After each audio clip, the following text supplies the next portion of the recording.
wouldn't be a Falcons Today episode without bringing up some Kirk Cousins trade rumors. But relax, Falcons fans. There actually might be some legitimate velocity and validity to these trade rumors. Welcome into Falcons Today by Chat Sports. My name is Moose, and as you're seeing right here, Mr. Rappaport reported that the Bengals quarterback Joe Burrow is going to miss 3 months, while Vikings quarterback J.J. McCarthy could miss multiple games with a high ankle sprain. So we're going to talk about some quarterback injuries and then get into one team that could absolutely make sense for a trade with the Atlanta Falcons. Schefter was also on this earlier this morning. This came as I was getting ready to script this specific episode. As of right now, Sean Clifford and Mike White are on the practice squad. So the Bengals, believe it or not, have 3 separate options at quarterback: Jake Browning, Mike White, and Sean Clifford, a.k.a. the Holy Trinity of Suck. So Kirk Cousins trade rumors are officially heating back up. And there's multiple sources on this. We'll touch on that in here in just a little bit. But before I get to that, my friends, the Noti Gang is still here for you.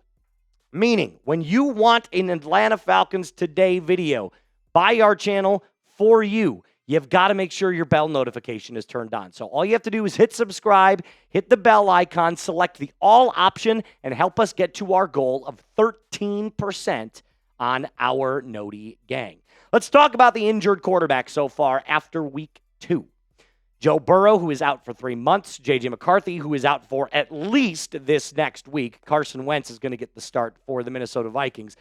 Look what the Dirty Birds did to J.J. McCarthy. Unbelievable. Jaden Daniels is up in the air right now with a knee injury. And then Brock Purdy is out for about 3 to 4 weeks with his own toe injury. Turf toe seems to be quite the pickle for a lot of quarterbacks this year. But one quarterback specifically is more integral and more important to their team's health than any of these 4.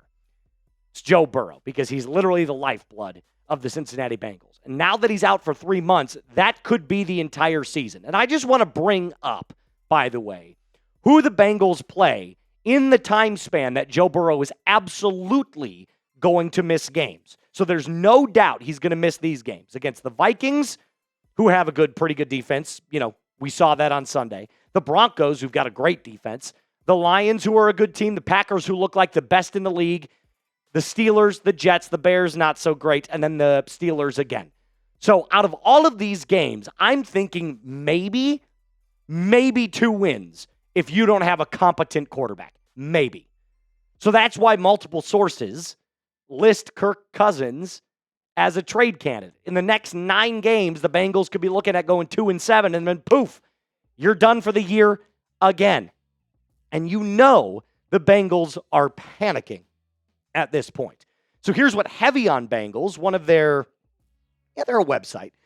One of their websites that was talking about Kirk Cousins as the perfect spot and perfect candidate to take over QB1 in Cincinnati. The absolute best outside option for the Bengals is Kirk Cousins, who is currently backing up second-year quarterback Michael Penix in Atlanta. Cousins currently commands over $27 million from the Falcons, which is absolutely bonkers for a backup. Don't let me be reminded by that. Now that Penix has proven that he's more than capable after the first 2 weeks, and he definitely has, there is no reason Atlanta wouldn't be open to moving Cousins for the right price. Now remember, Kirk Cousins does have a no-trade clause, meaning he can kind of block a trade if he doesn't like the fit. But something tells me that working with, Jamar Chase and T. Higgins would be at the top of his priority list. But I also want to say, from the Falcons' perspective, Cousins is the perfect backup right now.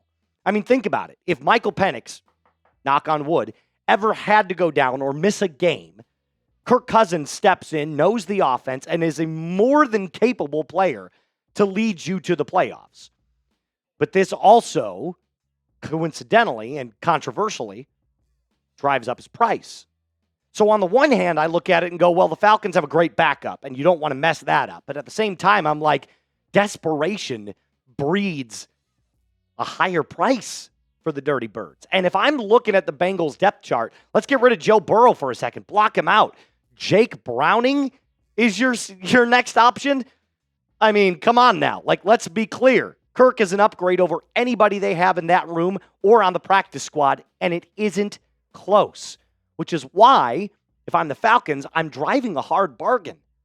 The Bengals are desperate, so I only do it if it makes sense for Atlanta, and the Bengals come at me with an offer that I can't refuse. Now, I'm sure you're wondering to yourself, Moose, all of this sounds great in theory, but let's go practical. Why does it make sense from a financial perspective? Well, believe it or not, there's a way that this could be done. Clutch Points was also on this, and they say financially, the Bengals have nearly $13 million in cap space. By negotiating with Atlanta to absorb a portion of Cousins' salary, meaning half of it, so we can say out of the 27 that the Falcons owe, the Bengals could absorb 13 million of that.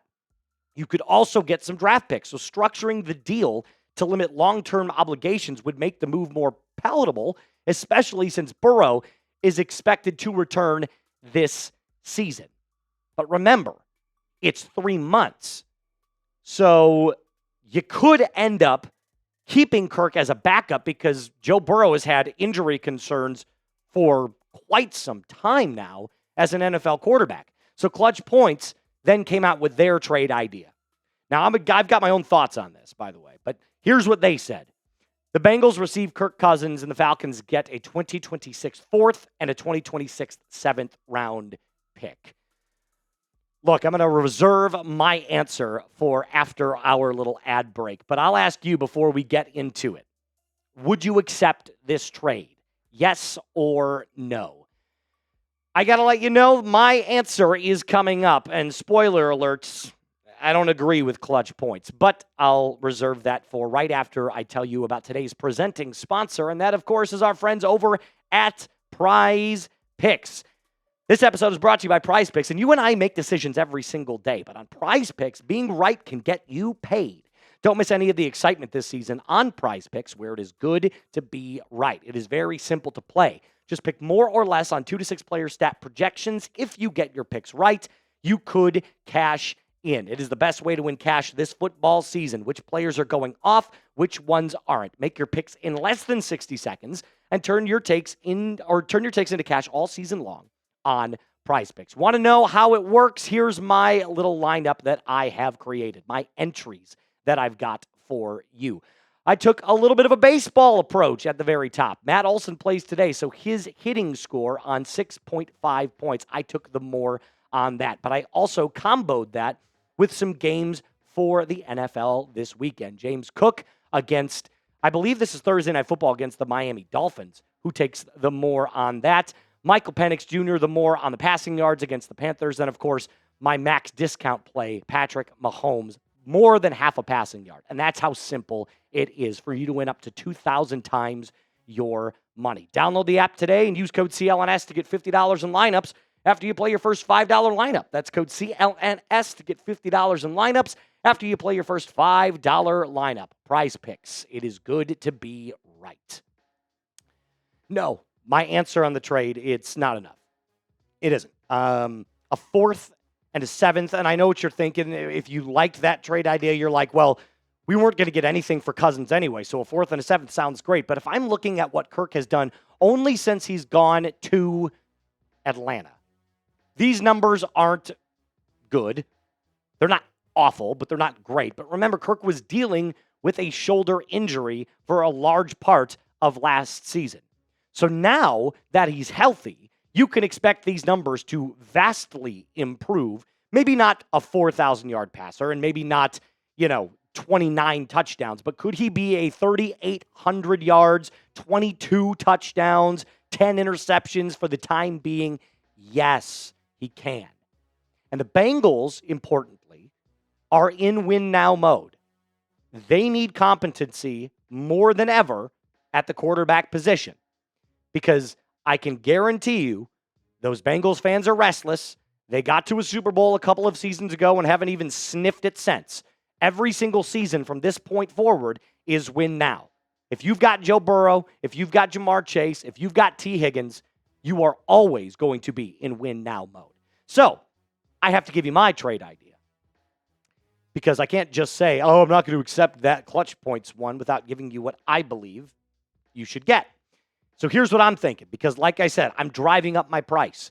a 2026 fourth, a 2026 fifth that the Falcons don't have, and I will accept a 2027 seventh round pick next year. So it benefits the Falcons in the short term, especially this season. And you might be able to go out and use some of these draft picks to maybe buy another really good player at the trade deadline this year if your record is good enough.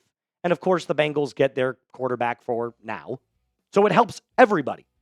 We get money cleared off the books. We get draft capital. We move Kirk out the building. And everybody gets their W and a smile on their face. Would you trade Kirk Cousins? I feel like this question has been asked a million times, but I'm going to ask it a little bit differently. Would you trade Cousins to the Bengals? Type T for trade, type K for keep. If they go with my trade proposal, I'm saying you got to trade him. It is the best for the Falcons, period. And I know there's going to be people that disagree with that. There's going to be people that get in the comments and they're like, this is a clickbait episode. Whatever, man. Like, if this happens, if this actually comes to fruition, I don't want to see anybody saying, oh, well, you know, it's just a speculation. I'm telling you, there's some legitimate legs behind this. That's going to do it for us, though, on today's episode. I'm going to be back later today with another video for you, this time a little more grounded in actual statistics when it comes to the Dirty Birds' win over the Vikings and how they can move forward against the Carolina Panthers. That will do it for me on today's episode, Dirty Birds fans. Rise up and be cool.